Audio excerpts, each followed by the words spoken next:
योगी आदित्यनाथ की ईमानदारी से क्या मच गई भगदड़।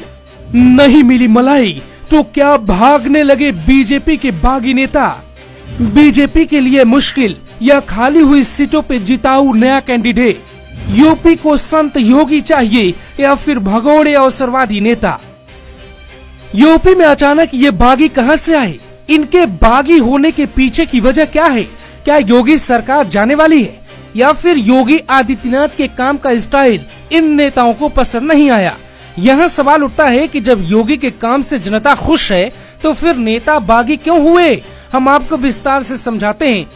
पिछले 5 सालों में ये बात कही जा रही थी कि विधायकों और मंत्रियों की बात नहीं सुनी जा रही। कई बार ये बात खुद विधायकों और मंत्रियों ने खुले मंच पर कही। पुलिस हो या फिर आईपीएस, किसी ने नेताओं की नहीं सुनी। सीएम के इशारे पर नेताओं को भ्रष्टाचार करने का मौका नहीं मिला। सत्ता में दादागिरी नहीं चली, अधिकारी पावरफुल हुए और नेता कमजोर हुए। तो क्या यही कारण है कि योगी की ईमानदारी ही बीजेपी के लिए मुश्किल बन गई है? हम आपको विस्तार से समझाते हैं कि योगी आदित्यनाथ की ईमानदारी कैसे नेताओं पे भारी पड़ गई। मोदी ने कहा था न खाऊंगा न खाने दूंगा। योगी ने इस नारे को यूपी में बढ़ाया तो बीजेपी के कुछ नेताओं की भूख बढ़ने लगी।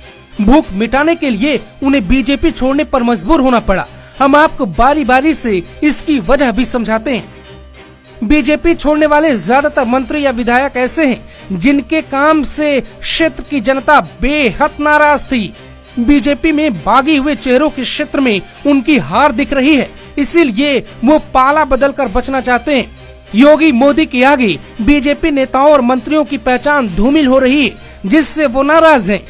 पहले यूपी का एक विधायक ही मंत्री होता था और मंत्री ही मुख्यमंत्री होता था। अब योगी राज में ऐसा नहीं है। भगदड़ 2017 में बीजेपी में हुई थी। बिना सोचे समझे जीत के लिए बीजेपी ने नेताओं को टिकट दे दिया। इनमें से ज्यादातर लोग वही है। मोदी लहर में जीते विधायकों में से कई लोग नकारे निकले। जनता को इनका काम पसंद नहीं आया। बीजेपी से जाने वाले ज्यादातर नेता ऐसे हैं जो सपा से आए या बसपा से आए थे। स्वामी प्रसाद मौर्य उसमें से एक है।